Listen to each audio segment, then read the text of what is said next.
Can you see my screen? Yes. Okay, today lecture will be a bit difficult because you're in your third year now and things are starting to get more complicated and is what some of you will be doing for the rest of your career. We'll start with non-invasive OPD investigation first, which will link into the glutamine stress echo and also link to what you learned yesterday about echo. But before we get into that, we need to know why we do this investigation first. So we need to know the disease before we know what we investigate, right? The first one we're covering today is called syncope. In Thai, it just means เป็นลม. But as you know, syncope is not the same for everyone. I would guess that one of you in the class probably had syncope in the past before, especially quite common in female who are young and small and thin, right? So if your friend has syncope, it's probably nothing because you're still young and you don't have any disease. But if your older uncles or grandmother had a syncope, that's probably something because they are much older and they are at higher risk of having other underlying problems, which is why it's important to be able to differentiate different type of syncope. And because I'm cardiologist and you're doing cardiovascular technology, the main one that we'll be looking at is cardiological causes of syncope. So this is why there is this chart here. So if someone lost consciousness, LOC, is most likely due to cerebral hypoperfusion. So when the brain is not being perfused enough by the blood, whether from an accident or from other causes. So in medicine, this is how we differentiate them. So if the patient lost consciousness or not, if no, then we proceed down to the next one. If they if yes, if they lost consciousness, then we come down here. And if it's rapid or short duration or not, then we go differentiate other causes. Eventually, if there is no causes that can be found, we call it syncope, which is just เป็นลม. But if there are other causes, then we don't call it syncope, right? If you fell down and hit your head, then we call it head injury, you know?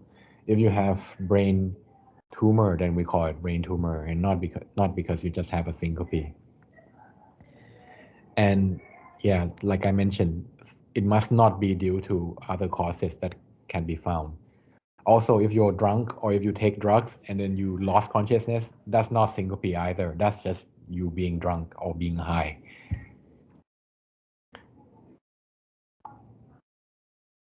And there are three main types of syncope. So reflex syncope, cardiac syncope, and the secondary to orthostatic hypotension, which I'll cover all of it.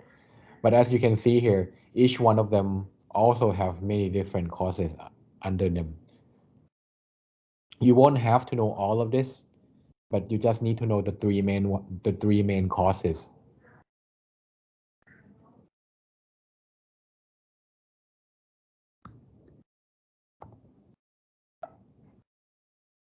It's already looking complicated, right? Yeah. But it will be more clear as we go on. So we'll start with reflex syncope, which is the most common type of syncope. It's pretty much what 90% of syncope is. So it's very common in the young patient and it's often benign, meaning that it's not malignant. So there's usually no problem when they had it. And there's usually no underlying disease when they had it as well. But sometimes it occurs very frequently and it can interrupt their daily lifestyle. So the history for this kind of person who had reflex syncope would be, let's say a student lining up in the morning or in a BTS crowded and feeling hot and flustered and then eventually lost consciousness. That's most likely a reflex syncope type. And the example that I gave you would be classified as a vasovagal type. So it's due to a lot of things: fear, pain, blood, phobia, or orthostatic stress. Orthostatic stress will cover in the next few slides. It can also be situational, so especially in some elderly. So if they cough or sneeze strongly, and they can become syncope afterward as well. They can lose consciousness. Another type that we find usually in elderly but more common in Western population is carotid sinus syndrome. This is when the carotid sinus in the neck is quite sensitive. So because Farang, they wear necktie a lot, right? And scarf as well. So when they tighten the scarf or the necktie around their neck, it presses on their carotid sinus, and then they lose consciousness.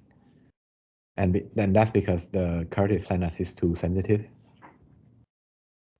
So as you can see, there are many wide range of causes that can cause syncope for the reflex syncope type. The other one that we see a lot in medical students is blood. It's not because they're afraid of blood, but they get excited and then they don't have enough rest. They go into the operation room and then they see lots of blood and they get excited and they fainted.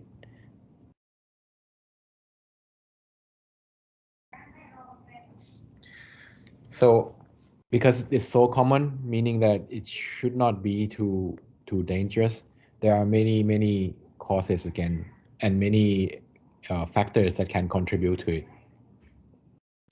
The red dots are the one that we should be scared of if it may point it towards other causes or more sinister causes. Oh, sorry. The slide didn't move.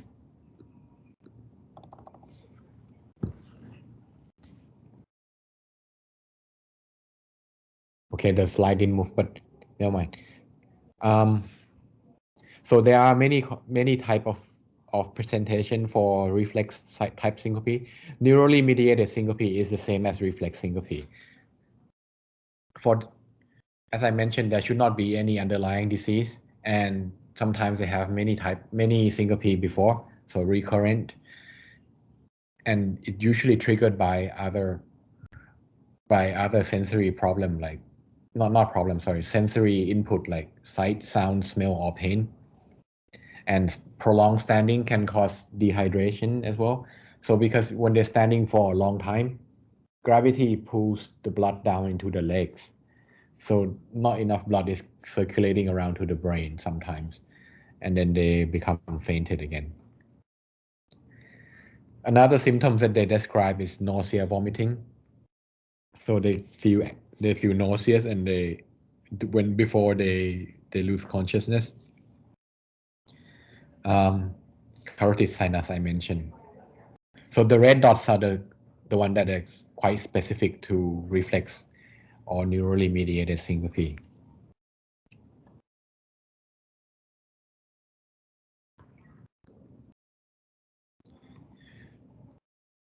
Now on to the next type. So cardiac syncope.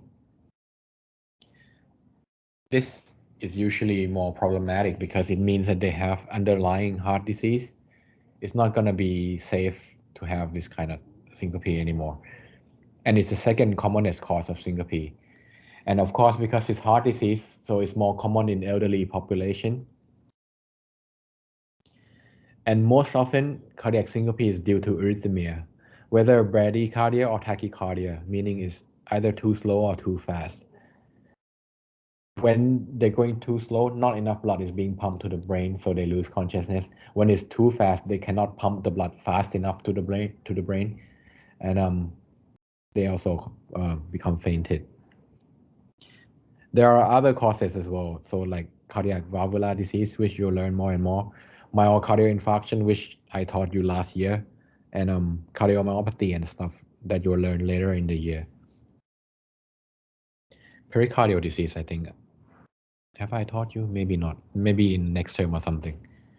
And yeah, pulmonary embolism, PE, and dissection. So again, many causes, but generally due to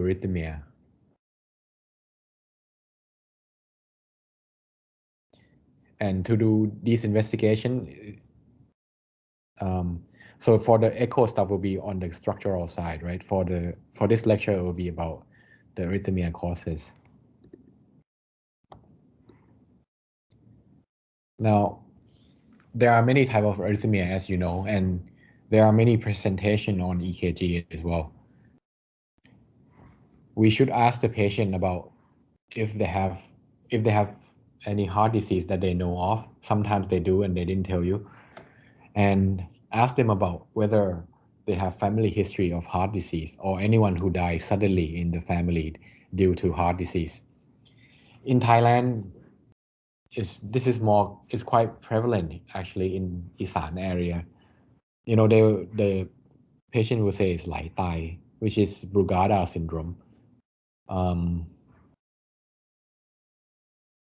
So these patients would just they might go to bed at night and then they'll be found dead in the morning without anyone knowing why or anything like that.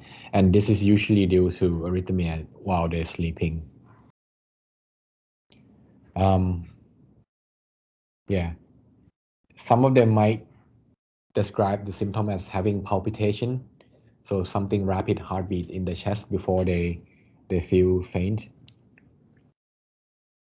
And again, EKG finding many of them, so bifascicular block, morbid type 1 and 2, VT, and other pre-excitation QRS. You'll learn these as you go throughout the year. I taught you some morbids already and VT. Those are the common ones.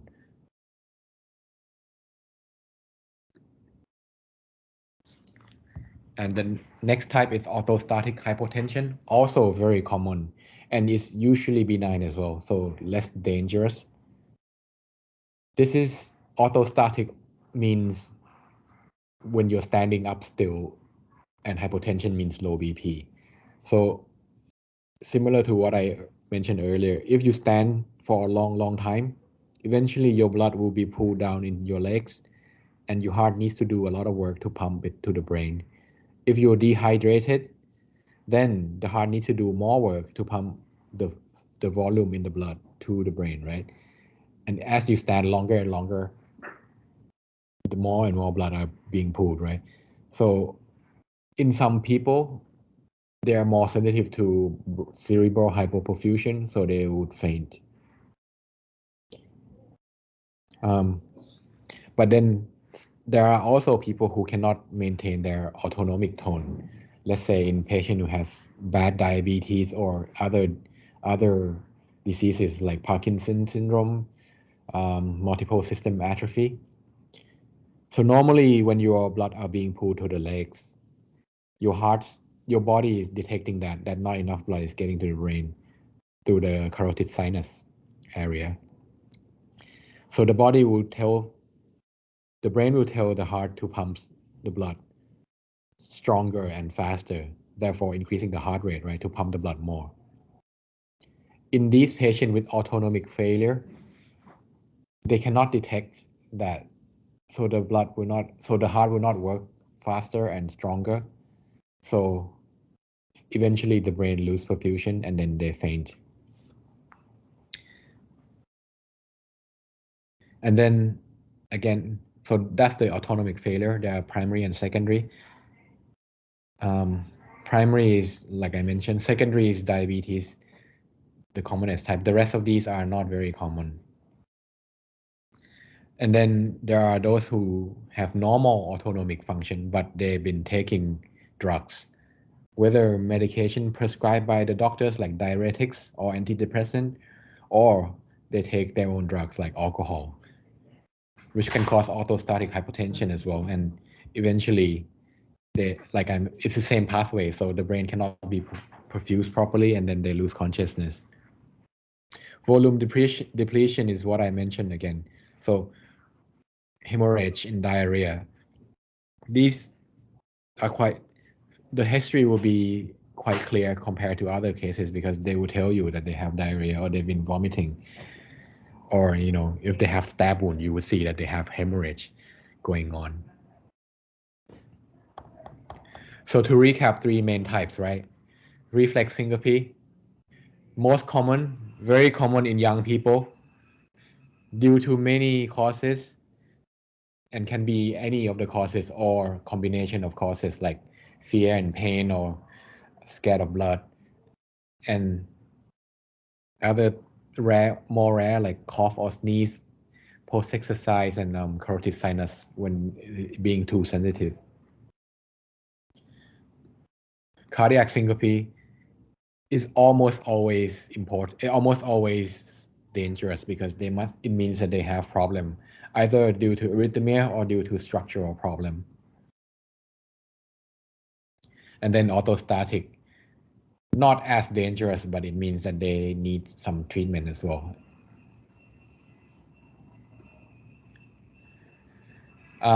So yeah, this was the slide that I thought was gonna come up. So high risk feature of syncope.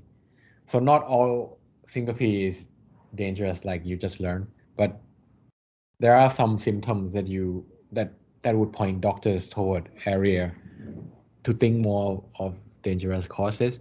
So if they have ECG changes, or if they have syncope while they're lying down, nobody should lose consciousness when they're lying down, right?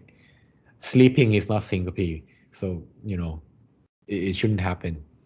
Or if you have syncope after exertion, that could mean there's a heart disease going on. And if they have known structural cardiac problem, that's also a red flag. And again, if they have other diseases that can contribute to it. Okay, so now that you learn about 3 main types of syncope, how are you going to differentiate them, right? And that's the crux of this lecture. We're going to look at investigation, non-invasive investigation that we do in cardiology that we can help make the diagnosis. The first one is tilt table. Before we go into this, I think you'll have a day when you come to the heart center at the hospital, probably later in November or something when it's on site, because you have to come in and see how they do it. But anyway, so tilt table, it looks like this. So we strap the patient onto the bed first, lying down first, and then we monitor the blood pressure, the heart rate, and EKG, and then we tilt them up, meaning that we kind of stand the patient up, but not at 90 degrees, at 45 degree-ish, to simulate patient standing up.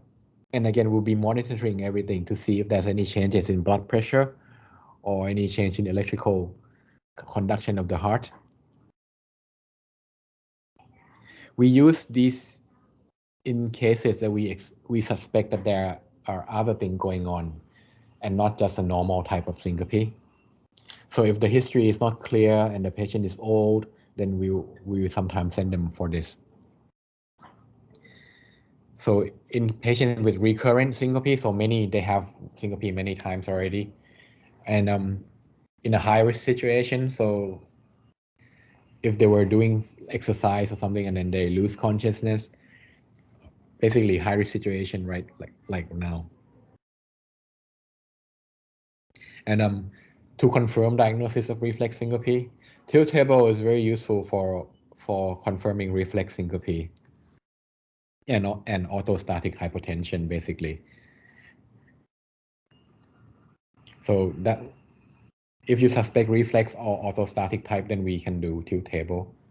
For cardiac type, we tend to do Holter first. Holter monitoring is in the next couple of slides. So yeah, so we strap the patient down to the bed and then we suspend the patient up 80 degrees. After a while, if there's no response, we can simulate the situation by using nitroglycerin, which is a vasodilator. So it will cause the blood pooling in the legs and sometimes can elicit the symptoms. We do it about 45 minutes or when they develop symptoms. If there's no symptom after the 45 minutes up, then most likely they don't have anything. When the patient develops symptoms or they lose consciousness, right, then we can control the bed and we tilt the bed back down to the supine position. But sometimes bad things happen, so they can stop, their heart might stop. In fact, one of your old Ajahn, okay, I'm not gonna say his name. One of the head of department of CICM had this thing done already, and we found something bad as well, and he had treatment afterward. So we do it from time to time. If you're fainting a lot, you can contact me and we can do it, and then your classmate can help diagnose. Yeah, so the normal physiology for everyone here, I hope, is that when you stand upright, the blood pools in lower limbs and decreases the venous return to the heart. So there is some hypotension going on. Then the brain sends through the carotid sinus that the brain is not being perfused all that well. So it sends the sympathetic tone to increase tachycardia. And then once tachycardia happens, heart rate goes up, cardiac output goes up, like we learned before. And then blood pressure goes up. So it maintains blood pressure, right? If the body cannot maintain it, whether because they lose blood or they have hypovolemia from diarrhea, losing blood, not drinking enough, or autonomic failure, like from this slide here, then the blood pressure cannot be restored, right? Even if the heart try to pump the blood more, not enough volume is going around, so the BP will remain low, and the patient will develop orthostatic hypotension.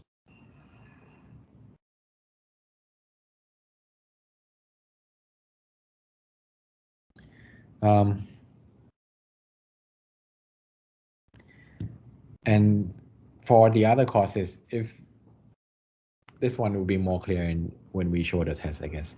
If there is vagal, so there is sympathetic tone and vagal tone, right? Sympathetic tone is when it increases the heart rate and stuff, and vagal tone is when it tries to reduce the heart rate. If the vagal tone is too high in some people, it can cause too much bradycardia and hypotension and causing vasovagal syncope.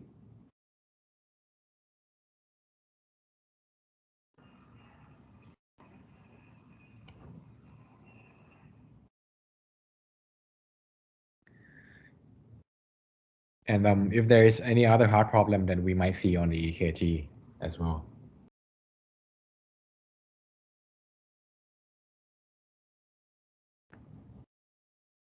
One of the main, I think this is probably the most complicated part. So there is one cause that we know of reflex syncope. It's called Bezold-Yarick reflex, named after the two physicians in Germany, I guess, Bezold and Yarick, who discovered this. I try to break it down into points so that it's easier to understand. So as I mentioned earlier, when you're standing up, and then normally this is how it goes, right? You stand up, not enough blood is circulating around, the brain detects it, and then it causes tachycardia and restore the blood pressure by causing the heart to pump the blood stronger. That's for normal people.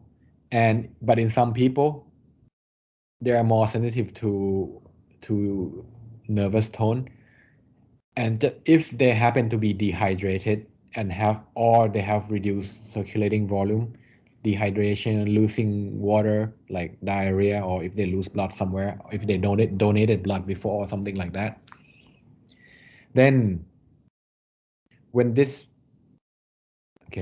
might be a bit easier. So when they're standing up, venous pressure is reduced, causing the sympathetic tone to come up. So catecholamine is adrenaline, basically, causing the reflex to cause the blood to pump, the heart to pump the blood stronger and faster. If it does that, when the heart pumps the blood into a poorly filled ventricle, meaning that there's not enough blood in the ventricle, the C fiber in the heart will detect it and send the signal to the brain. So the brain is now thinking that, okay, so it has pumped enough blood already because not much blood is left in the heart. Therefore, the brain will stop the sympathetic tone, right? And it starts the vagal tone instead. And these vagal tones cause bradycardia and then eventually hypotension. Normally, in most people, this won't cause any problem because the vagal tones are not that strong. But in some people, they're quite sensitive to vagal tone. So their bradycardia is too strong and eventually they lose blood pressure. And when they lose blood pressure, they got cerebral hypoperfusion and then they faint. Did I make it clear enough? It's a bit complicated. You probably need to read it a few times. I'll say it again. Normally, not enough blood circulating around. If the brain thinks not enough blood circulating around due to gravity pulls it to the leg, it causes sympathetic tone to increase, causing blood to pump, the heart to pump the blood around faster and stronger by increasing sympathetic tone, right? It will contract a lot stronger. In some people, if they have strong sensitivity to vagal tone, if eventually when the brain is perfused well enough, the brain will stop sending the signal and start sending the vagal tone more and more to stop the heart from pumping too much blood. Eventually, if it's too much, then the vagal tone will take over and the sympathetic tone will go down. But sometimes if the patient has hypotension due to hypovolemia, so not enough circulating volume due to dehydration, for example, when the heart is pumping too much into and it senses that there's a empty ventricle using C fiber in the myocardium, the body is kind of being fooled by this and then sent to the brain, and the brain thinks it's already pumped enough blood, so it stops sending sympathetic tone and increased vagal tone. And these patients who may have increased vagal tone sensitivity, the bradycardia will be too strong, and so the heart rate will go down rapidly, and they lose blood pressure, and then they become fainted.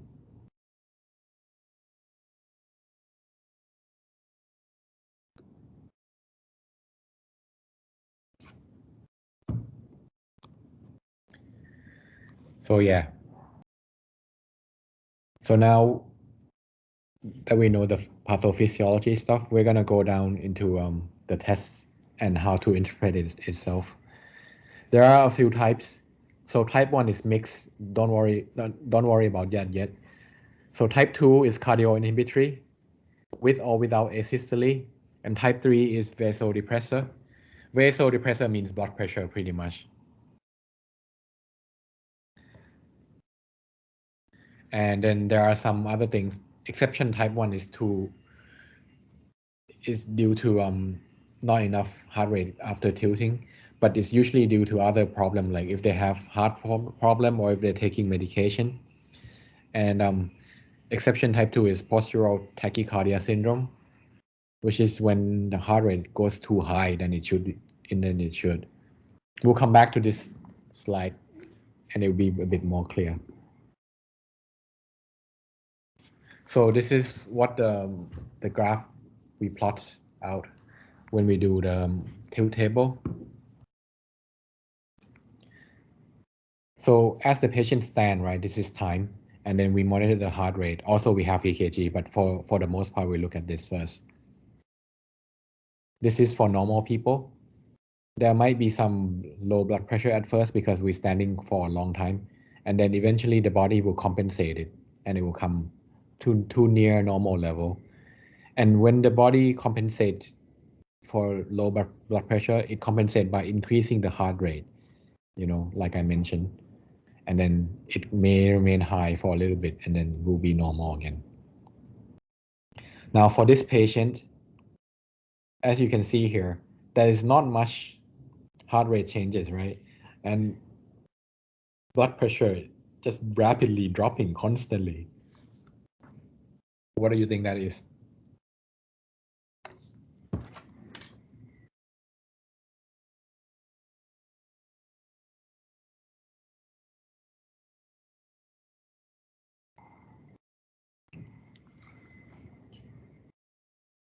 So I mentioned if it's both, right? I mean, sorry, if it's blood pressure, right? Then it's probably orthostatic type. So this is when there's an autonomic failure. So pretty much the body cannot detect that there's anything wrong with it. And no blood pressure is being compensated. So it just keeps dropping and dropping.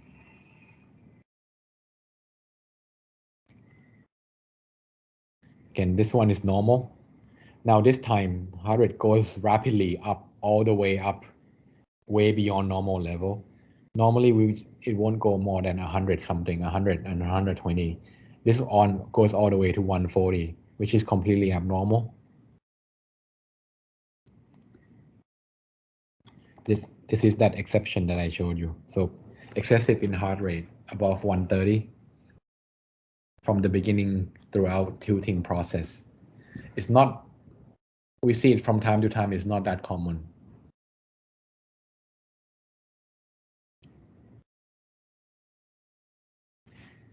Next one.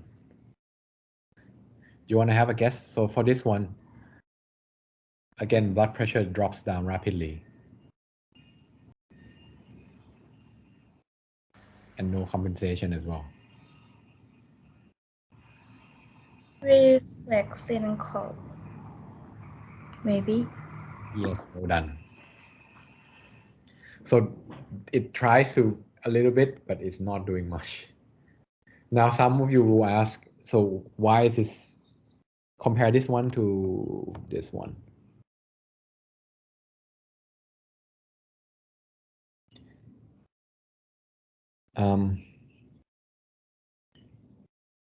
It for autonomic failure and so for everyone, if you have orthostatic hypotension, it will go down quickly, but it will go back up.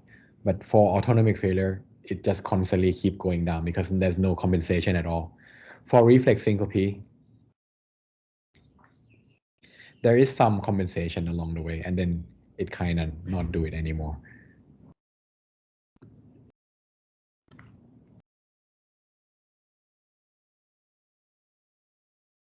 This one is probably the easiest one. You want to have a guess? This one is only heart rate, right? HR. Blood pressure is this one. So after this drop here, if I continue to plot the graph, the blood pressure probably start dropping as well, but we cut off at 25. Cardiac syncope.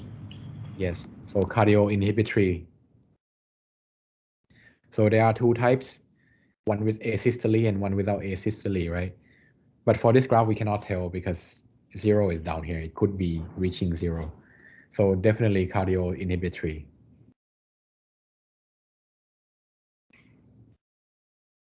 What about this one? Both blood pressure and heart rate goes down. Mixed one. Yes, because both of them are going down.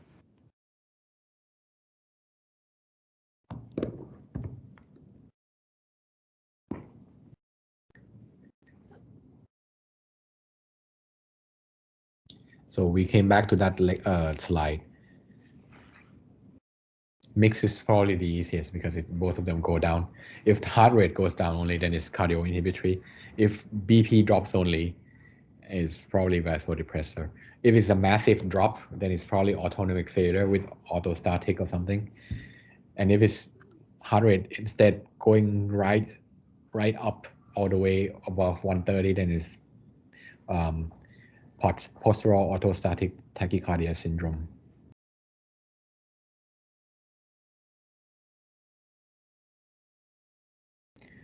This part is just to show you that even though we know so much about causes of syncope, we don't have much treatment for it. I mean, how do you tell your friend to not faint? You cannot, because it's their autonomic thing, and we don't have drugs to increase. we do have drugs to increase blood pressure, but in general, we don't want patients to walk around with hypertension, right? So we can only tell them to take enough water, and if they have a lot of syncope, sometimes we tell them to take more salt. But again, we try to reduce salt intake in most people. We don't want to just tell everyone to increase salt. And there are some medication that we can try, like midodrine, and they don't exist in Thailand. Fludrocortisone as well. They work by increasing water reabsorption. They don't work all that well because even if we increase water reabsorption in the body, if you are a normal person, the kidney will try to get rid of those fluid anyway. So not much we can do. So for orthostatic hypotension, we can only tell them to avoid, dehydration, and like if you're a female, wear stocking to keep the venous tone in the legs high, to keep the blood in the chest area. But for reflex syncope, we can do a lot more, slightly more. So if it's cardio inhibitory type, we can put in a pacemaker, and yeah, we can teach them counter maneuver like this. So we can teach them these maneuvers.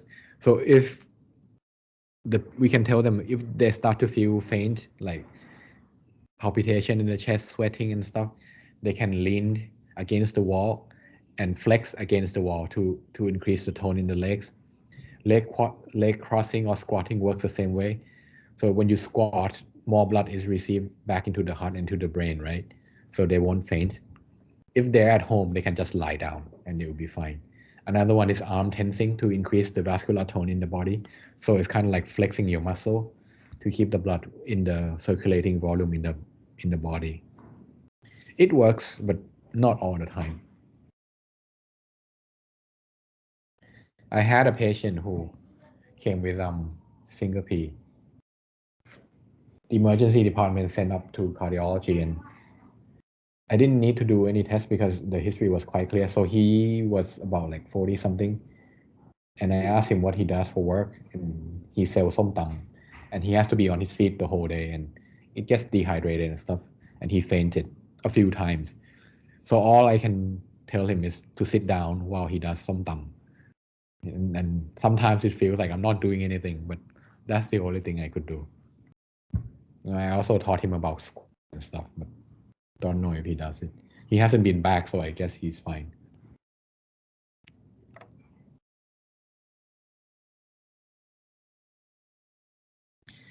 So that's tilt table is good for orthostatic and reflex syncope stuff. Now, it is not as good for cardio inhibitory because they only detect heart rate and stuff, right? If they have fainting at night or when they're not doing anything, sometimes we don't know if the heart rate is fine or not. So we need to do Holter monitor. Holter is the name of the inventor, I guess. It's just a machine. It's basically a machine an EKG machine that the patient can carry home and keep it for 24 hours with them, or sometimes 48 hours. We attach the leads onto the patient chest. It's not a 12-lead EKG. And then we looked at it, and the machine will record for 24, 48 hours, all the EKG on the chest.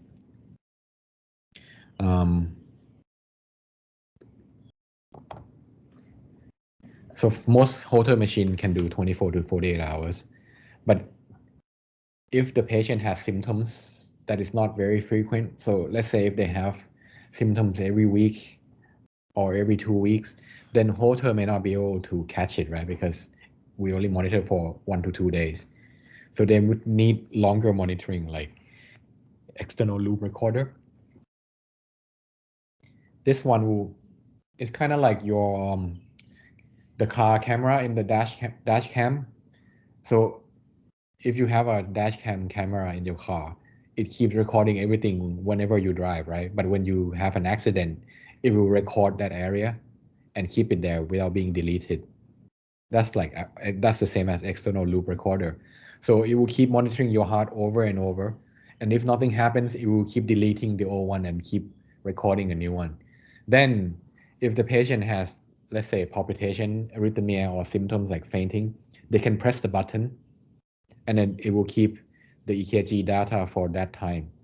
And then when they come to the hospital, we can look at it and see if their EKG is normal or not. And then if the symptom is super rare, like once a month or like every 2 months or something, but it bothers them so much, then we can do implantable loop recorder or ILR. It's for long-term monitoring. So this time it will be implanted into their chest. So we cut the skin area and we insert this small thing underneath the skin, and it will record it for months and year on, and then we can look at it after we remove it. Guess how much it costs?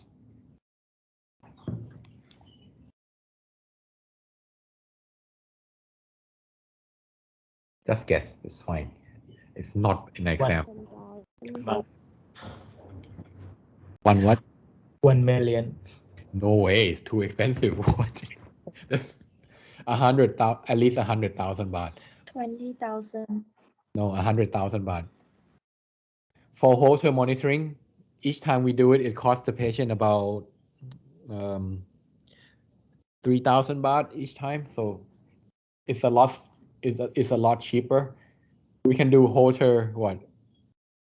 3,000. This one is sad. We can do like almost 300, almost over 100 times, and it will be cheaper than this. So we don't tend to use ILR. I have not seen a patient who use ILR in real life actually, because it's so expensive. And if the symptom is too rare, like every 2 months, then I mean, is it really important to look at it? To spend 100 grand to find it. But if it bothers them that much and they have a lot of money, then I guess they can have it done. Now, after we have these things attached to them, we have to analyze the EKG. And what is this? It's Tosat, the Pua. I taught you last year, if you remember. It's when it's a polymorphic VT. If you go back to EKG lecture last year. So it looks like it's a wide complex tachycardia, but it has many shape, right? So polymorphic means many morphology, many type. This one is narrow, this one is wide, this one is pointing down, this one is pointing up. So that's polymorphic VT. And it can be a cause of syncope. For this one, is just a short run of VT. So it's self-terminating VT. Sometimes they have it. Normal people can have it too. Like if I put Holter on you, on everyone in the room, I would guess that at least one of you might have like a short run VT after you do, like if you go on a run, like a marathon or something. Sometimes it can happen. If it's just short run, then usually it's fine. We just have to monitor it. But if it's for a long time, like sustained VT, then it's important, and they usually lose consciousness and need CPR done. Like this. So they have short run VT, and eventually it became, this is also Torsat, so many different type, right? And then eventually Torsat turned into VSIP.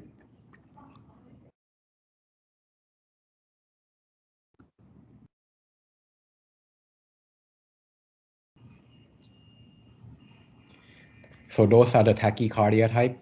Now it's bradycardia type. So that's sinus rhythm, PQRST, and eventually it elongates, and then there's no P wave anymore. And eventually there's nothing at all. So they have complete sinus arrest. Sinus means the sinus node.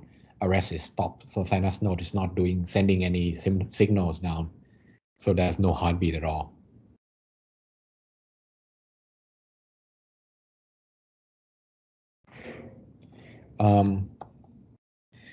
The reason there is time here is because Holter monitors 24 hours, right? And then it will also record the time that these things happen. So we can also, when the patient comes, we I mean, we can analyze the whole 24 hours, or we can take a little shortcut by asking if they have any symptoms at any particular time. So in this case, if the patient said, oh, I have some dizziness around 9 o'clock, then we look at around 9 o'clock, which is 8:50, right? Then we see here that he has symptoms and he has sinus arrest. Then again, for here, if the patient said they have symptom around 2 o'clock, then we look at 2 o'clock, and then we see that there's no heart beating going on for like 10 seconds, and then some PVC, and then again resume normally. So they might start to feel faint, but they might not actually lost consciousness yet, because it turned back to normal again.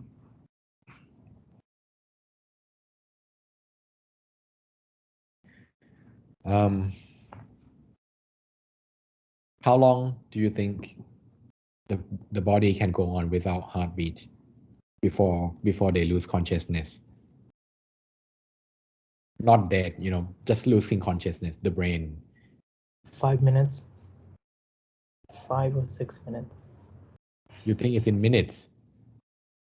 Without In heart? seconds? In seconds? How many seconds? 20? 30. Okay. It's about 5 to 6 seconds before you start. So if you're young, around 5 to 6 seconds, and then you start to feel faint.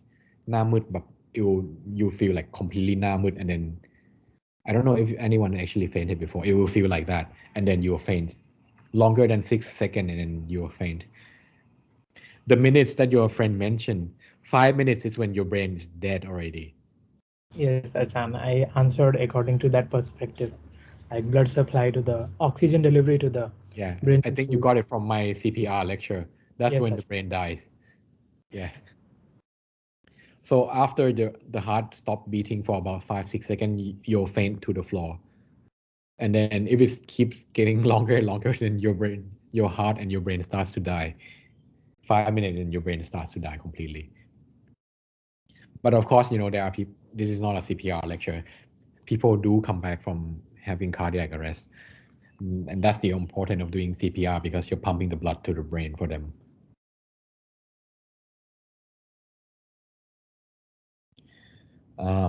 Here. So there is also ST depression, if you haven't forgotten. So this patient probably had ischemia going on as well. Eventually, it affected the sinus node, and then it stopped working again, and then it start and stop. When sinus nodes start to die, it's kind of like a light bulb. When your light bulb start to die, right, it becomes bright, it's sometimes blinking, and then it dies, right? It's kind of like that. So that's why we call it Tacky Bratty syndrome. So it will go tachycardia quickly, sometimes AF, sometimes atrial flutter, and then it stops. So Tacky and Bratty is a sign of sick sinus syndrome, meaning that the sinus node is sick. So for these patients, sick sinus node and sinus node arrest, they need to have pacemaker put in. Ajahn Gampon will teach you later in the year. For these patients who has PVC and VT and VF, they need to have ICD put in, which is an implantable cardiac defibrillator, a different than pacemaker. This one, ICD will defibrillate the patient, so it's kind of like it shocks the heart, just like the defibrillator. Whereas pacemaker alone will just will send the signal for the heart to beat according to the machine. There are also pacemaker plus ICD machine for some people.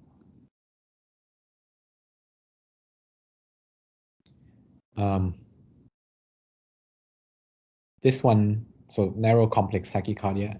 Did I teach you this? I cannot remember. I think I did teach about SVT and stuff. But patients will not lose consciousness this time. They will come with rapid heartbeats in their chest, lasting like 10-15 minutes and sometimes hour without stopping. SVT is also quite common in young patients, so I wouldn't be surprised. In fact, almost every year that I teach, there's one student who comes see me after the class saying like, I have this problem, can you check it out? It's quite common as well. Yes, I did teach you, I remember now. AVRT, AVNRT in the EKG lecture. The complicated and boring one. Yeah. So we can also find it on Holter as well. They may say that they have palpitation at 1 o'clock. Then we look at it and then we see that the heart rate suddenly goes up without doing anything properly. And then eventually there's no P wave that we can see, so that's SVT.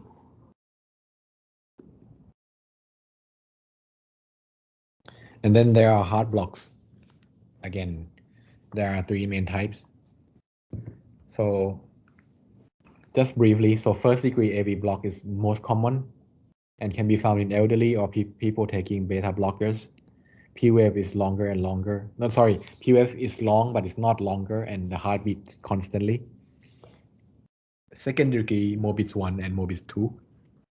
So in P wave, so PR interval is not constant anymore. And eventually the heart stops beating for 1 beat. And then it beats again. And then third degree AV block,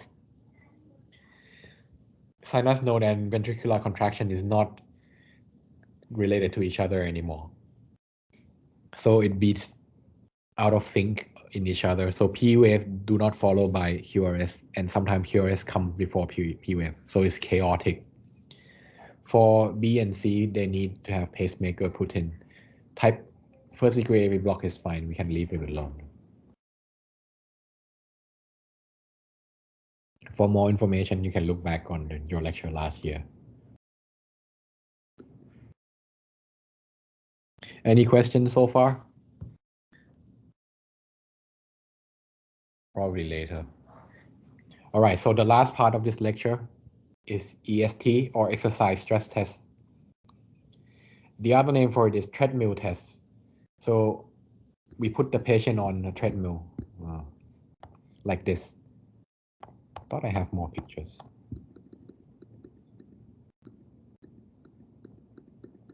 But I forgot to put in more pictures. Never mind. Anyway, so we do this to detect heart disease.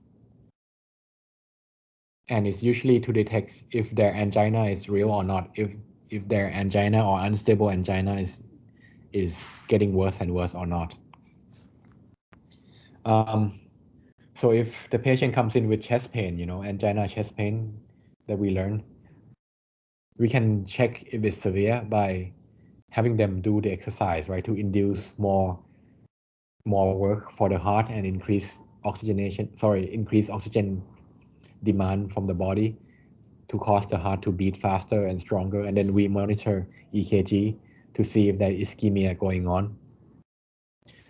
We can also measure how fit the patient is, the functional capacity of the patient. And like 20, 30 years ago, this was the best test that we have. But lately we have better tests. So now the disadvantage is that it's not as good as some imaging tests, such as dobutamine stress echo, which we'll learn in the next lecture.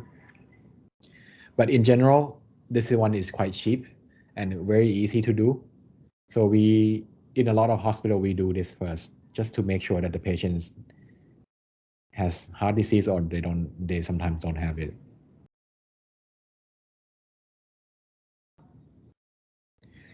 But the main interpretation is from EKG, right? So if the EKG is not very good, like they already have left bundle branch block, or if they have ST depression already, then we don't want to do it because then we cannot interpret the test. And if they have heart condition recently, like recent MI 2 days ago, or worsening unstable angina, arrhythmia, and like valve disease, then we don't want to do it because it's too dangerous to do. And the result of the test will look at a few things. So if the patient has symptoms, mess of functional capacity, I'll explain in a bit. EKG changes, heart rate or blood pressure. And if we have to terminate the test before the symptom comes, then why do we need to terminate it? We have to note it down. The test is considered positive when there is a downsloping or horizontal ST depression. I'll show you the picture. sometimes it's not accurate for if the coronary artery stenosis is less than 70 or if they have collateral blood flow from other coronary arteries, so they may not be able to detect any changes. So that's the limitation.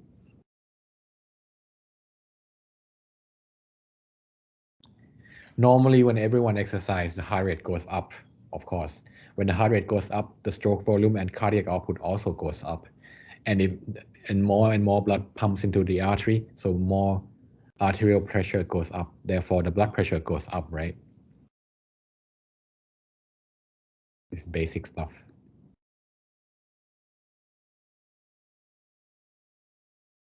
This diagram will be seen again in the next lecture. So it's called an ischemic cascade. Just look at this one first. So by the time the patient has angina, it's all the way up here, right? And it may be already be too late because the coronary blood flow is already reduced. So what we want to do is we want to detect the heart disease before they develop symptoms. And for exercise stress test, this is where we detect it. We monitor EKG before at rest before they start to develop symptoms. So it'll be around this area here. For next lecture, the butamine stress echo will detect this area here. I mentioned METs here, METS, METs. METs is metabolic equivalent. So it's kind of standardized way of knowing what certain activity can means for the heart. So everyone here is around what, 20 something years old. I would expect you all to have at least 10 METs, meaning that you can play sports, you can play football, basketball, you know. You'll be tired, of course, but you can do it. You're not gonna pass out or you're gonna not able to run. But for people like elderly patients, sometimes going up flight of stairs is already too much for them. So if they can only climb upstairs, then that METs is 4. If they cannot do anything for themselves other than eating or using the toilet, then it's just 1 MET, which is very bad. 4 METs in general is bare minimum for daily life.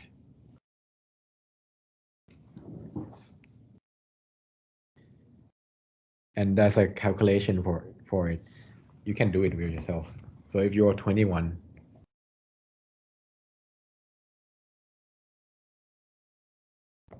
you should have 15 METs, so all the way more than this.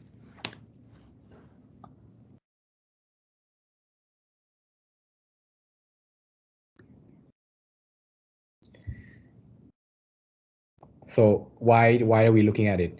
It's because when the patient run on the treadmill, it can also calculate the METs of the patient as well. So if you're when you come to the heart center and you do it, if your METs is less than 10, then it means you have a problem because your METs is predicted METs is 15, right? And your MET is 10, so that's less than predicted METs for the men.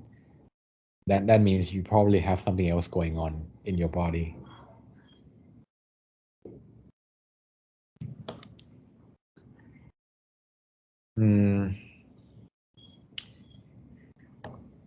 We covered that part, but the important one is here. So target heart rate. For different age, we have different target heart rate.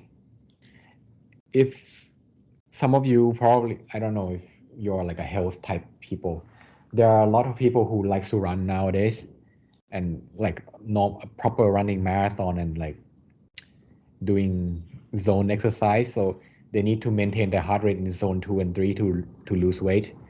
This is how they calculate it. So they calculate the target heart rate according to their own age first. In general, it's 220 minus the age. So for everyone here, it would be about 200, right? And then we times it by 0.85. So that's the target heart rate. So 200 times 0.85 is 170. So when So that's usually the almost maximum capacity for everyone who runs. Your heart rate will not go to 170, and rarely can it go higher than that. So that's the target heart rate. We also do it for the patient. So if he's 60, his target heart rate would be 130, 140.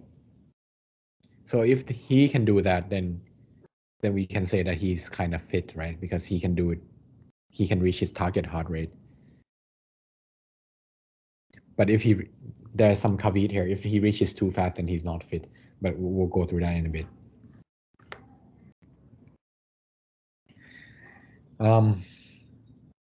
Yeah. So once we know the target heart rate, we can set the target for each patient personally. For EST, there is also another thing called Bruce protocol. So it's a standardized, Bruce is the name of the person who came up with it. So he standardized the exercise protocol, including the speed and the inclination of the treadmill. So not only is the patient running on the treadmill with EKG, we don't start them running right away. We will start them going by walking first, and then the treadmill will go up, incline up. So it's kind of like they're walking uphill, and it's gonna go faster, and the incline will go up and up until eventually they run, and they're basically running uphill to cause the heart to work harder. If the patient has knee problem or if they're too old, we can do modified Bruce protocol, which start at a lower workload. It's not as accurate as Bruce protocol, but it's not too bad. It's better than doing nothing.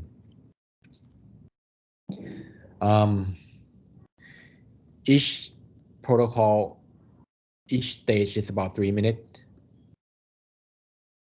and the speed goes up each time, and the meds goes up each time as well.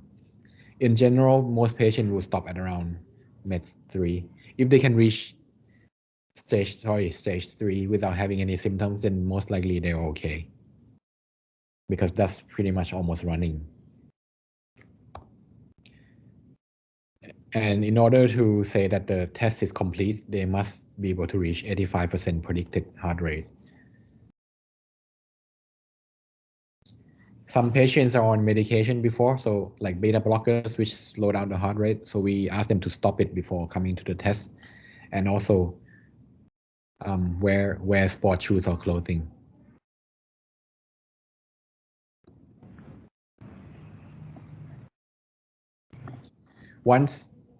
Once they have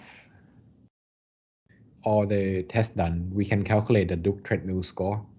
Duke is the university that they came up with, not the name of the person. So the score it considers how much exercise they can do, then ST depression that happens in the patients, and if they have any angina happening, then they combine it to form Duke treadmill score. And the lower the score, the worse the patient is. The higher the better. This is quite unique to EST because we make them exercise, so we get more data from them, and when we can compile data into the prognosis score. The butyramine stress cycle won't be able to do this because they're not exercising. Now the interpretation part.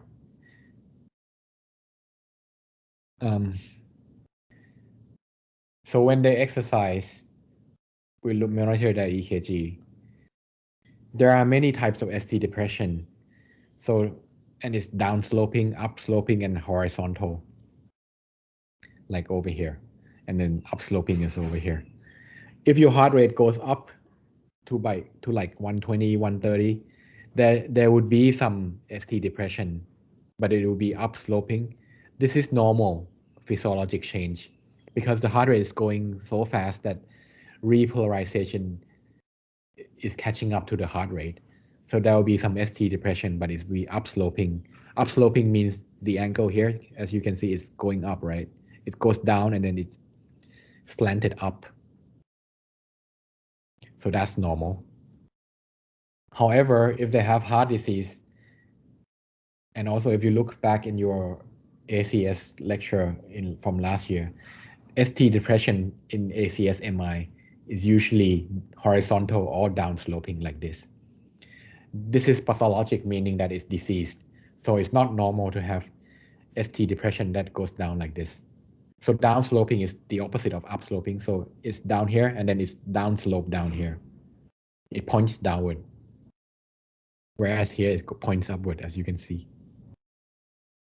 And then there's horizontal where it comes down here and it stays down. And if unfortunately patient develop ST depression, then we definitely know for sure that they have heart disease. It's super rare to have ST elevation while exercising with us. But that's why we should have a doctor around, or at least someone trained to look at EKG when they do it. Q wave changes is a bit more rare, but if they have Q wave already, it can be it can change, so it can be deeper or it can go up higher. But in general, we just look at ST changes. So what is this ST80 thing that we keep seeing, right? ST80 just mean that we look at ST segment at 80 millisecond afterward, after the so for 80. So if you remember, each small square is what? 40, right? So we look at the two of them here, 80. That's all there is. So the 80 segment, 80 milliseconds. And the machine will plot it out for you with these two lines here. If within this two line, the ST segment is pointing downward, that is downsloping. If it's horizontal like this, then it's horizontal, flat. If it's upward within these two lines, then it's upsloping. Some of you may already notice the numbers here.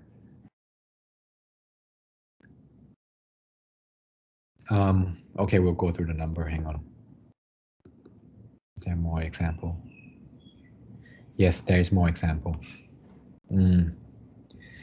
So how much depression do we consider important? I'll just say it. So because we're running out of time, we are out of time. So it has to be at least 1. The number here has to be at least 1, not 0.11, 1.0 and above. But why are there two numbers here? The first number is the magnitude. So if it's 1, then it means it's significant. The lower number is the degree of changes. So for horizontal, it will be 0, right? Because there's no changes in the direction. For downsloping, it will be negative because it's negative sloping down.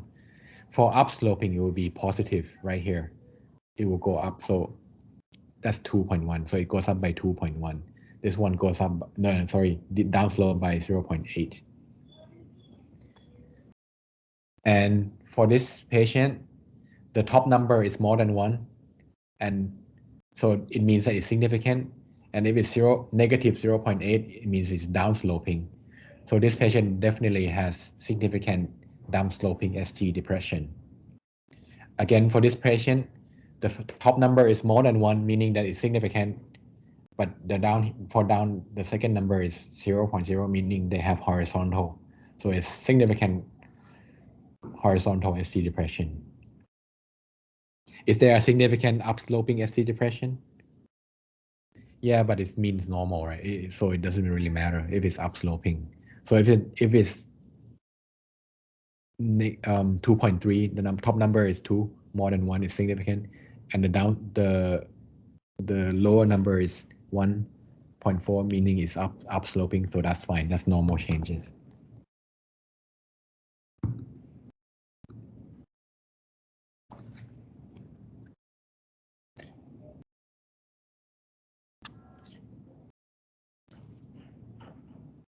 Yeah, so that I cover those.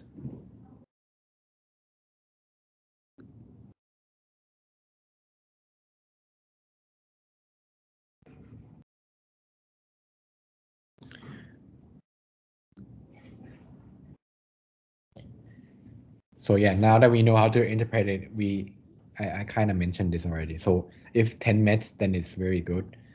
If it's less than that, then the mortality goes up because they're less fit, and it probably means that they have heart problem going on. So there are some prognostic factor that we can look at as well. If the ST depression is very, very strong, like over 1, then now it's 2, meds is low, and persisted over 5 minutes after stopping the exercise, then it's very, very bad, right? Or if they have angina already without exercising very much, or if they have VT, those are all bad factors.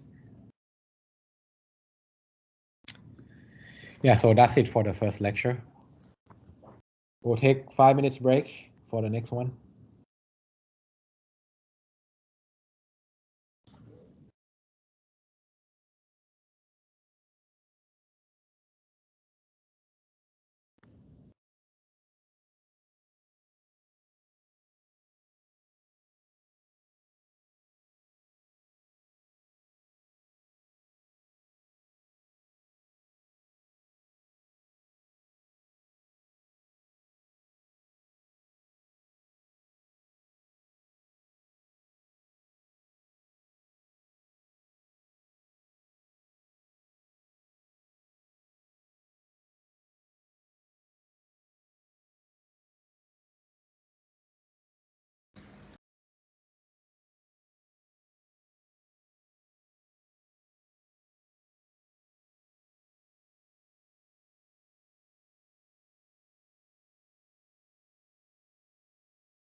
Okay. So for the next one is stress echo cardiography. I understand that you just learned about echo yesterday, or like a few days ago or something. So it's gonna be a bit difficult, and you probably have to come back to this lecture and the last lecture as you go on doing the year to do more and more echo. But it is the main crux of echocardiology.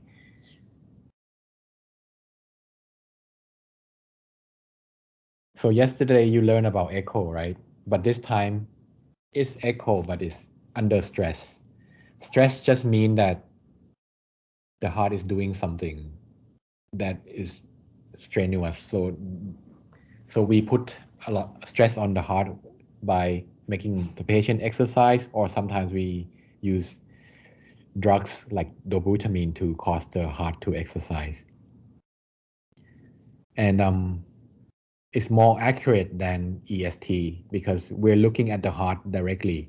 We're not just looking at the electrical current through the heart like EKG or blood pressure, which is the function of the heart. We're looking at the heart wall beating. There are two types of stress echo. So pharmacologic, which will be the main part in this lecture, and the exercise part. In the last lecture, you see EST, so exercise stress test. The patient run on the treadmill, right? Here, if they do exercise stress echo, the patient may be biking and then we echo them while doing that.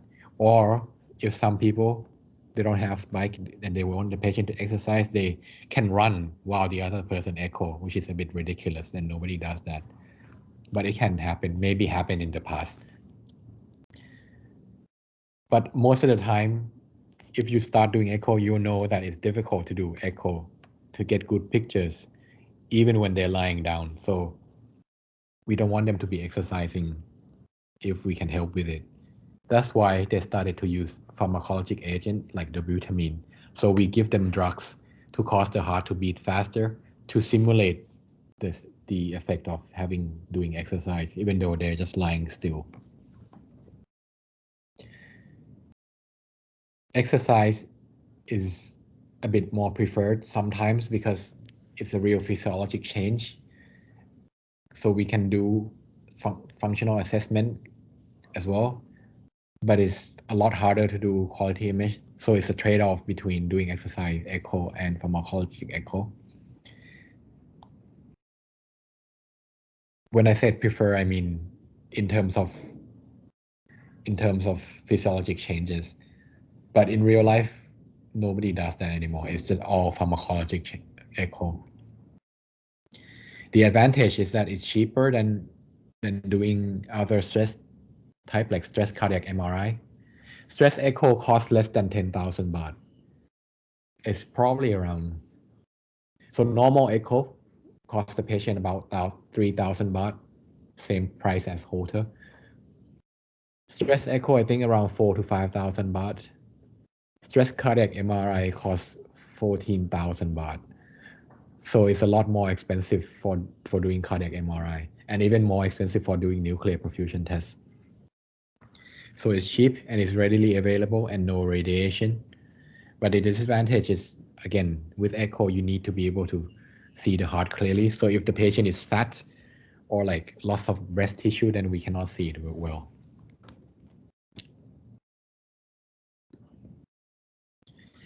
So when do we do stress echo? We do it in patients who we suspect to have coronary artery disease, or if they have already had a heart attack and we want to see if that heart attack caused any damage to the myocardium, and then can the myocardium be salvaged? So check the viability of the heart. We can do it for pre-op, so before they do an operation, to see if the heart is fit enough to have an operation done. And again, this one is a bit more complicated, and I'll cover it briefly in the end. So we evaluate how severe the heart valve is. There is also absolute contraindication, so we will not do stress echo in these patients. So if their their heart is not functioning well, so recent MI, if they have arrhythmia, if they have hypertension of very high, so 180 over 100, that's hypertensive urgency, right, that we learned. Or if they have other problem like severe aortic stenosis or dissection. Now this is what it looks like in real. It looks, our lab at Thammasat Hospital looks almost exactly the same, just opposite room. So the patient will be down here and then the person will be echoing here while there will be a nurse looking after the dobutamine drip here. We also have cycles for patient who wants to do exercise stress echo. So they'll be cycling here while monitoring like normal EST but with bike, and then there'll be someone who's doing echo at the same time. We do have a cycle here as well at Thammasat, but it's broken and rarely ever used. I've been here 5 years and I haven't seen anyone use it.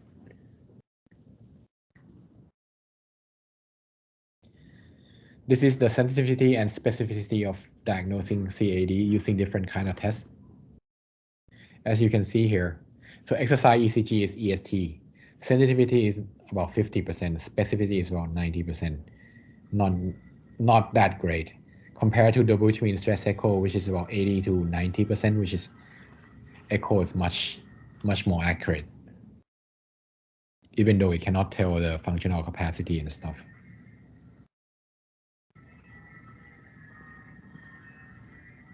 This diagram you've seen. So now, because we're doing echo, right, we're looking at the regional wall motion of the heart, so it will be down here, whereas EST will be up here. So we detect it earlier than EST. If you do cardiac MRI or nuclear perfusion, we detect it all the way down here to see if there's any abnormal perfusion. That's why it's more expensive, because it can detect much earlier. And if your older relatives, you suspect them to have heart disease and you have some money, I would suggest them having cardiac MRI done rather than the dobutamine stress echo, because it can detect much earlier.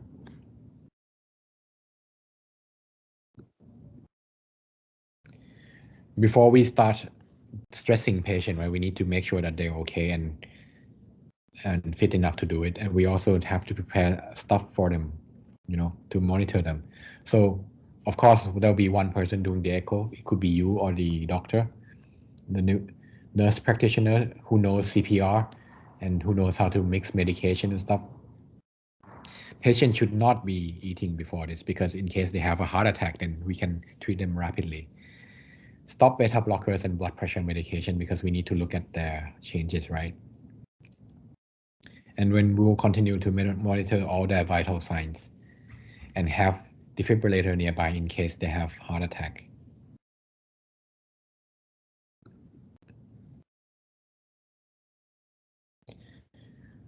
Now, we won't be covering a lot of exercise stress echo, because it's the same principle as exercise stress test treadmill. For the rest of the lecture, we'll be covering this pharmacologic stress. So there are a couple of medications that we use, but in real life, we only use one medication here. So dobutamine. Dobutamine is a selective beta agonist. So beta agonist, if you remember from your first and second year, it causes the heart to beat stronger, right? So increase inotropic, increase contractility, and it also increase chronotropic, which means increased rate. And so when the heart receives dobutamine, it beats stronger and faster, kind of like simulating if you go on a run, your heart will beat faster and stronger. For adenosine and dipyridamole, it acts on other receptor. It acts on adenosine receptor, which causes vasodilatation, and dipyridamole as well, it causes vasodilatation. You may ask, why are we dilating vessels instead of stressing the heart? it works by coronary steal effect. So if the heart vessel, so the coronary artery, has plaques in it, physiologically, the coronary artery will already be fully dilated to compensate for the small lumen, right? So once it's already fully dilated in the bad one, if you give them adenosine or the peridermal, the normal side is not dilated. So once you give them, the normal side will be more dilated. So now both of them are super dilated, right? More blood will be going to the more normal area, and less blood is getting there to the not normal area. Therefore, it will simulate the effect of less blood perfusing less blood perfusing abnormal area, and cause abnormal wall motion that can be seen on echo, or abnormal perfusion seen on nuclear imaging or cardiac MRI. Which is why for cardiac MRI and nuclear perfusion, we tend to use adenosine more than dobutamine. And it's also why we use dobutamine in stress echo, because we can see the heart beating and going faster here. Any questions so far? Okay. No? Yes, no? No? Okay.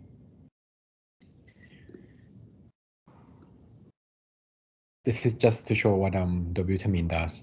So it causes a lot of plus of contractility and rate.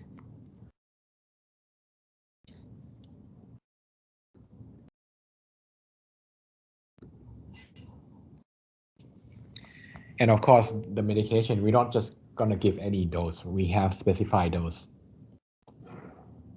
We'll start with low dose first, so around 5, and then per kilogram, and then we keep increasing every 3 minutes. So the set protocol will be 10, 20, 30, and 40, and then we stop afterward. But each hospital sometimes have different protocol. I'll go through our protocol in a bit. And the goal for increasing these dose is because we want to achieve, again, 85% of maximum heart rate of the patient. Same calculation as last lecture. If, however, we increase it all the way up to 40 and still not enough to reach maximum heart rate, we can use atropine to increase the heart rate as well. And we monitor the echo views in 3 different types. Long axis, which is 3-chamber view, short axis at mid level only, 4-chamber and 2-chamber. But we can choose, sometimes normally we do just 4. But if you want to do 5-chamber as well, then that's up to you to assess the heart valve. But generally just this standard view. And then we capture the image. Now this is our protocol. At rest, so before we start the medicine, low dose 10, high dose 40, and then we stop giving the medication, and when we do a post-stress recovery, see if the heart can recover from being stressed out. We consider the test finished when the heart rate is reached, or if there's abnormal wall motion found on echo. However, we sometimes have to stop earlier if they have severe symptoms, if they have ST elevation MI, or if they have like hypertensive crisis. The percentage here is how often we see them. So the commonest is hypertensive and hypotension. It's a bad sign if they have hypotension, because it means the heart is not working now. Sometimes we get VT and VF, but also quite rare. So that's the protocol. So each 3 minutes, you have 3 minutes to get all the pictures done for each medication dose increase. And the machine protocol will look like this. So that's rest. That's 10 microgram. That's probably 30, and that's rest. Oh, sorry, 40 and then rest. So it will set up this way so that you can compare the wall motion. Okay, see if you remember from last lecture, what is this view called?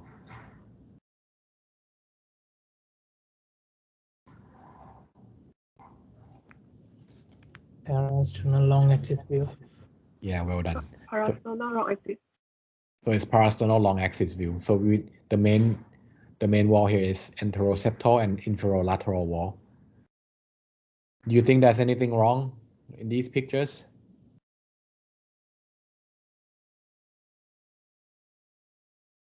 So as dobutamine goes up, right? So 10, 40, and then this is afterward. The higher the dobutamine dose, the stronger the heart should be, right? So it should beat faster and stronger.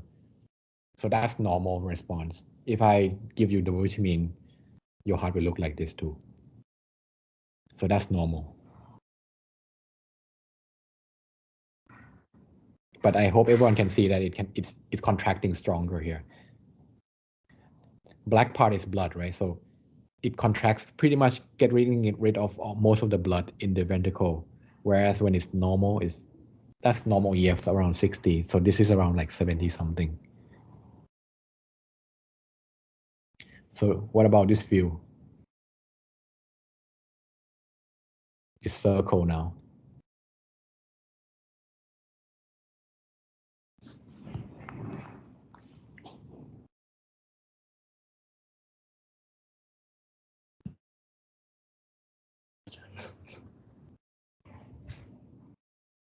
Is it parasternal short axis apical level?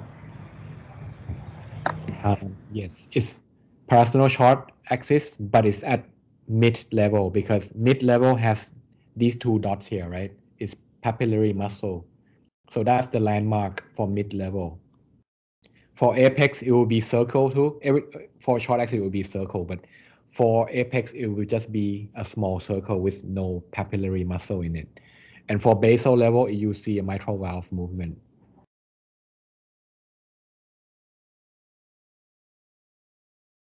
Oh, sorry. And again, it's normal because it keeps contracting stronger and stronger.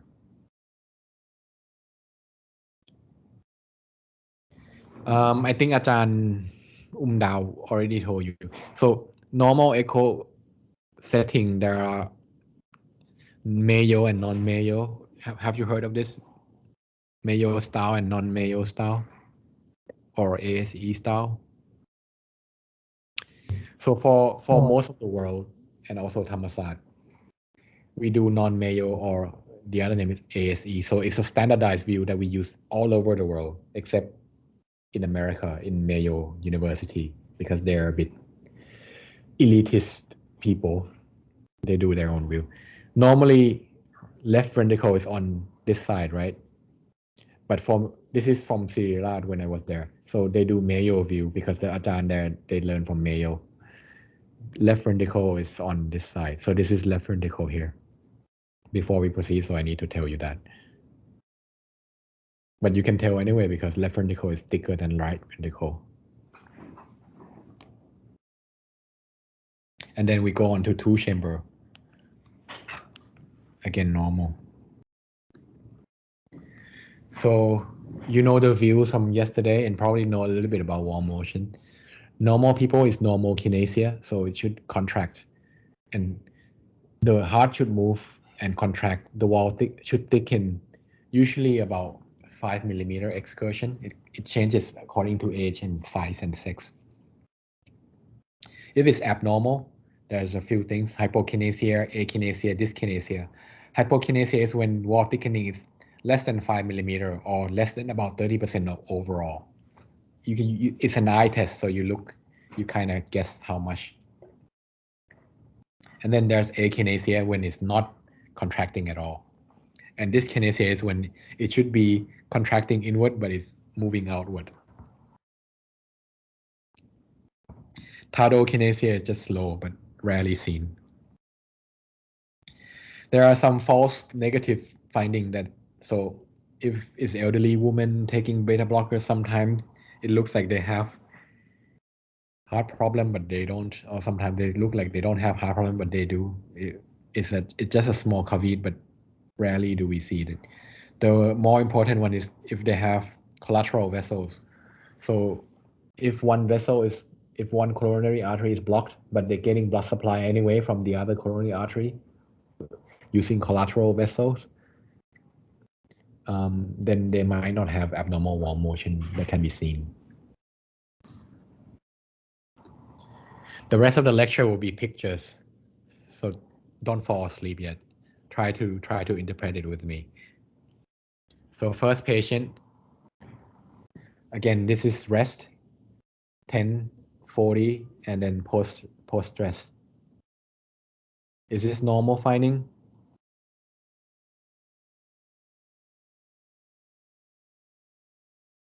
No. Which one is abnormal? Or which one is normal? The first one, right? Everything else is abnormal. So Yeah. at rest, they look fine. But the moment you give them low dose dobutamine at 10 microgram, you can see it's not contracting very well. So there's ischemia going on already. And as you increase to high dose, it's just not contracting at all. It stopped. And then when you stop giving them this, they regain. Actually, is this the same patient? Sorry. No. Sorry, I went too fast. Hang on. It's not the same patient. This slide is for showing you different type of wall motion. So this is normal. This is hypokinesia. So it's still contracting, but not as good as normally. And this is akinesia. So it's not moving at all. It's not contracting at all. So it's not moving into the ventricle. And this is dyskinesia. So this one contract, it should go up like this one, right? But this one is moving away. This one move in, this one move out. Whereas normally it should be moving in, moving in. So it's just to show you.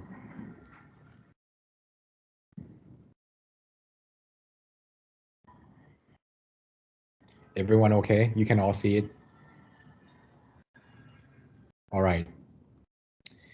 So wall motion abnormality is important because each wall, the heart is supplied by different coronary artery. So if there's an anterior wall motion abnormality, we would think that is due to LAD, so left anterior descending artery stenosis. This is an important diagram. You've seen it yesterday. If you can have this slide open next to the current slide, then it will be useful to help interpret. Now we'll do some exercise. I know it's a bit dark, but it's because in real life it's sometimes like this too. When the heart is moving fast and the patient is breathing fast, the pictures are not as clear. Anything abnormal here?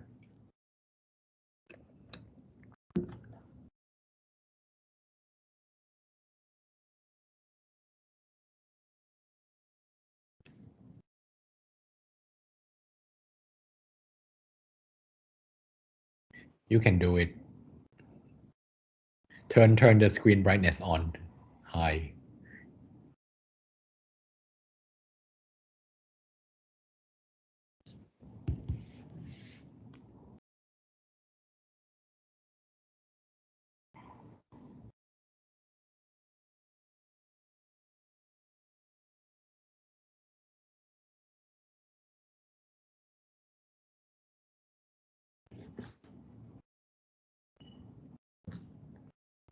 Come on, pick one.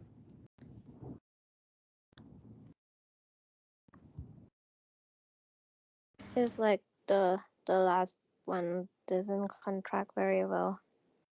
Correct. So this guy is normal at first. So low dose, he's already contracting a lot, and peak dose is contracting very well. But because he's been exercising using medication, so the heart is simulating exercise. Eventually it becomes ischemic, so it's not contracting anymore. That's long axis, right? This is short axis, same patient. Again, you can see it's contracting better and better, and then afterward, after being so much stimulated, it cannot contract very well anymore. The circle is bigger than this one, right? And for wall motion, it's everywhere now. It's usually, but it's more so in the anterior area. Inferior area can still kind of contract. So for this report, the at rest is normal kinesia, no new regional wall motion abnormality during low and peak dose.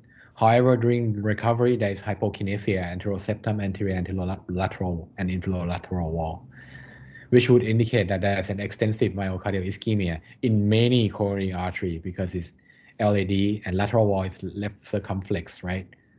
So it's probably two vessel disease. So then we can send the patient off to have angiogram done. Next case.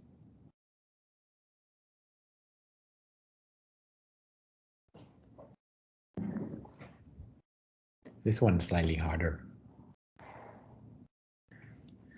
If you don't see it in the first time, then we can go on to the next one first. Because you're not gonna get your answer in the first picture, right? Because we only see two walls here. Sometimes it can be all normal. But here, short axis, you see every wall. So diagnosis should be clear should be suspicious or clear from this view. Which one is abnormal?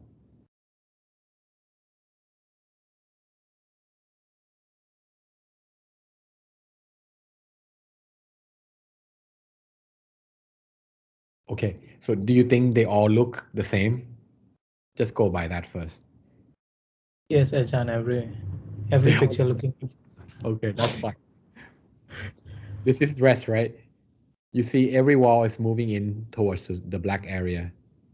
What about here? This one moving in, right? What about down here? You think it's moving in as much as up here? Maybe, not sure. Okay, what about now when it's at highest dose? You can still see this one moving in, right? Up here, anterior wall. What about down here? Is that moving in? Is it contract? It's moving, but No. is it thickening? It's not thickening at all.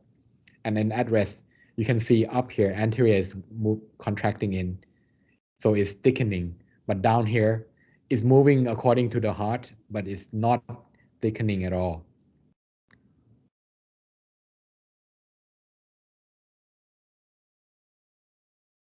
Here. So that's inferior wall. And you can see here, that's inferior wall. Is not, this is anterior, it's moving, it's contracting a lot better. So at rest, again, no abnormality. And then hypokinesia around inferior area, right? At peak and recovery dose, like we saw.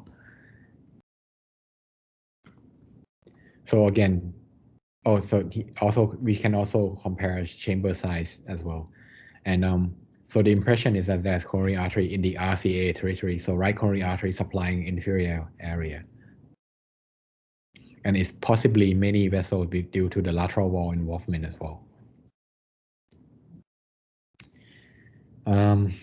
If one day you come on site, I can send you this lecture, airdrop it so that you can look at it at home. Or actually, this lecture is recorded. You can look at it later.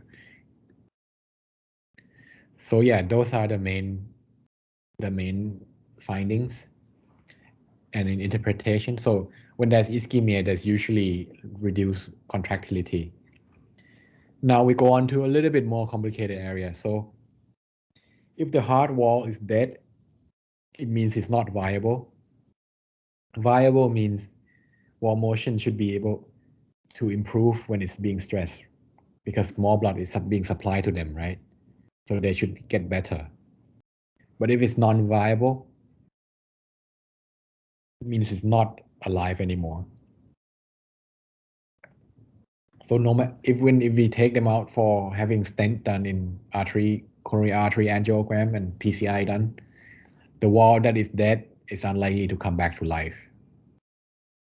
So when we say it's non-viable, then there's no point doing an expensive treatment if it's not going to help the patient.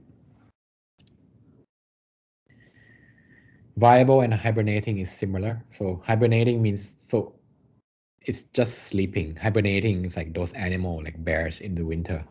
They're sleeping throughout, and then when it's time to wake up, they wake up. Hibernating myocardium is usually found in, so they recently have an MI, so they lose some blood and they go into hibernation. But when they're stressed, so more blood is getting there, or the body requires more blood, more sympathetic tone coming to the heart can beat faster. This muscle return back to normal. So that means the heart muscle is viable.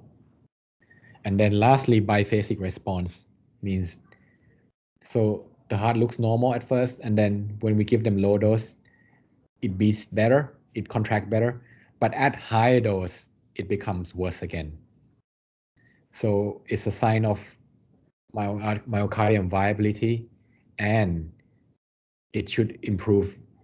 The patient should respond very well to revascularization because the heart is still quite viable, and it changes according to ischemia.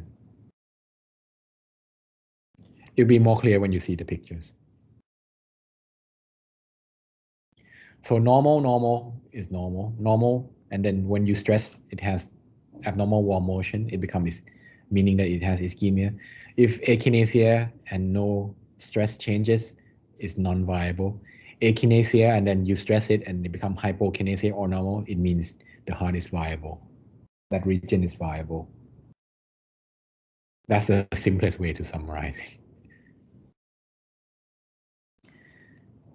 And similar to what I just summarized, this is another summary. So we look at wall thickening, right? So if it thickens more and more, it's normal. If it thickens more and then thicken less at high doses, ischemia. If it's not thickened at all in the beginning at rest, and then it thickens more and more, then it's hibernation. So that's viable as well. If it's not thickened, so it looks hypokinetic or something, and then at low dose it's thickening, and then high dose it doesn't thicken anymore. That's biphasic response of hibernation. So it should be revascularized. And if it's not thickening, and not thickening, that's akinesia or hypokinesia throughout, then it's scar, and it's probably not viable.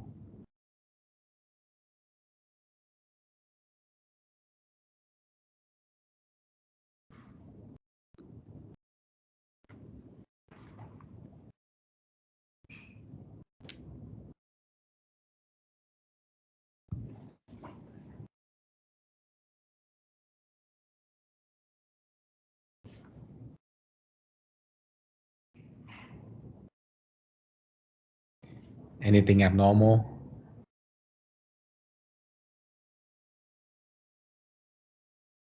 The answer is a lot of things is abnormal. So in the first picture at rest, there's hypokinesia or akinesia in the septum area, but the lateral wall is still beating normally, is still contracting normally. And then we could give them 10, no changes here, slightly better here. And at high dose, again, slightly improve, I guess, but a lot of improvement here. Wait, did I get the right? This is pre-peak, hang on. Yeah, so this is Sierra, so they have different protocol, but I think it's rest. This one is rest as well. Anyway, so this wall up here, the septal wall is a problem, right? Lateral wall is just fine. Then we go on to short axis.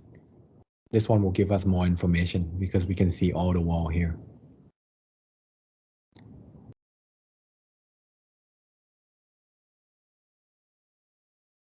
What do you think? Inferior wall is much better now, right? At high dose and at rest as well. Whereas in the beginning is hypokinesia.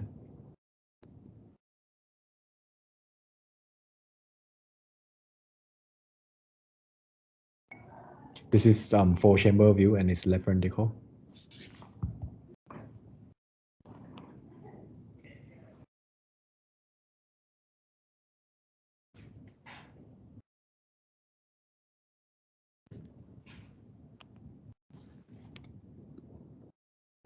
So, oh, there's no two chamber. Never mind.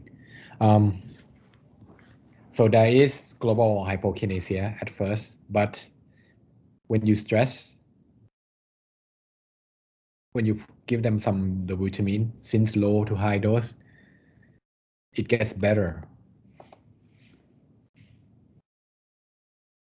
especially in the inferior area.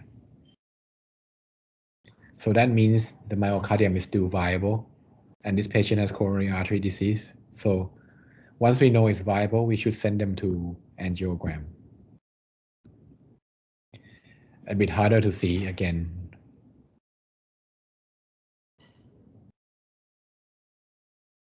I'll go to the next one. It's slightly clearer. Here you can see anterior wall, right? It's not moving at all. That's akinesia for sure. Inferior wall is still contracting, and it contracts better at low dose.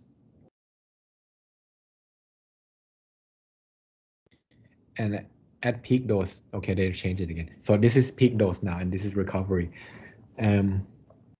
What do you think? Still good? Not good? More information? I'll give you more information.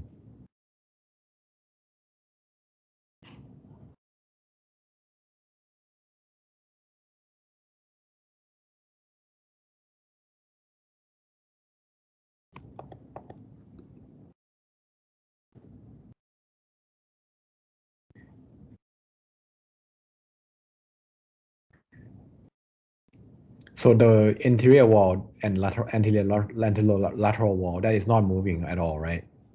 Even at high dose, it's still not moving. Whereas the inferior wall, that's normal, and it beats and it contracts better, and then again, even better here, or at least the same. And at rest is also back to normal.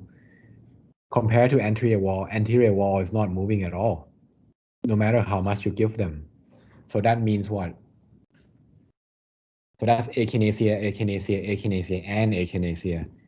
Therefore, it's not viable, right? Whereas inferior wall is viable because it's hypokinesia-ish, and then it gets better and better.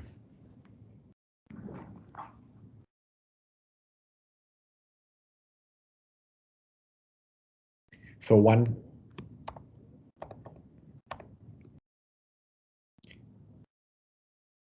you can appreciate it, right? A bit.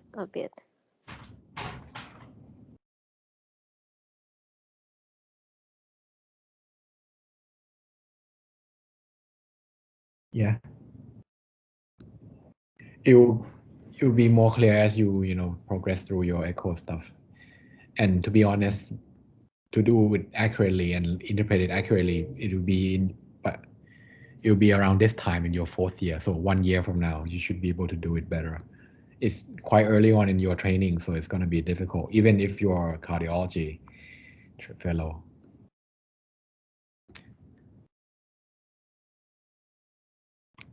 Wait. Did I skip a case? Yes.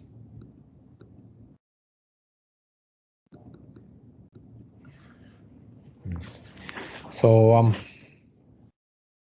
you do more of this when you do your 4th year, when you actually do echo on a patient. But for now, you need to know how to interpret wall motion and that why we do stress echo and what are the results that we can find. So after all of that, we need to report on the profile, right? So we give them the general information, what kind of echo it was, and what protocol we use, how much drug we use, and pre and post test regional wall motion abnormality, any valvular changes, and medication and stuff. And in some places, they have standardized form that we can tick. This is just briefly. So sometimes this part will not be in your exam. it will be at least not now, but maybe later in 4th year or something. It just so you know that we do stress echo in valvular heart as well, not just wall motion abnormality in ischemic heart. So if they have aortic stenosis, blood flow cannot get out the heart, right? Because aortic valve is stenotic. We need to assess the heart using echo, right? But if LVEF is lower than 40, sometimes the flow is so slow and so little that we cannot assess the aortic valve accurately. So that's the status called low flow, low gradient AS. You'll learn a little bit more when you do valvular heart disease echo. So we need to stress the patient to get their EF up to increase the blood flow across aortic valve. And that's why we do dobutamine stress echo to see if it's really AS or just low flow, low gradient, which is low flow, low gradient AS, or just abnormal flow due to low volume only. Don't have to know any of this, just so that you're aware. We do it sometimes. Okay. Any question? The interpretation part is probably Ajahn, yeah. in examination, will there be video clip question? I'm not sure yet. This year is COVID year, so I'm not sure. But last year it was on site, so there were some video clips, I think. I think so, yeah. Or if not, then there'll be description at least.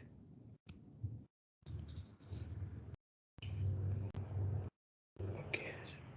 But you do need to know your wall, like which wall is what wall and what supplies what wall.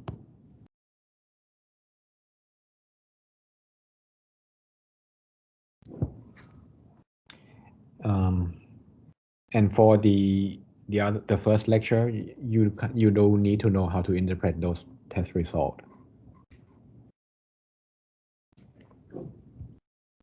Okay, if no question, I'll end the lecture right on time. Thank you. Thank you Thank you ค่ะ ค่ะอาจารย์ Thank you ขอบคุณค่ะ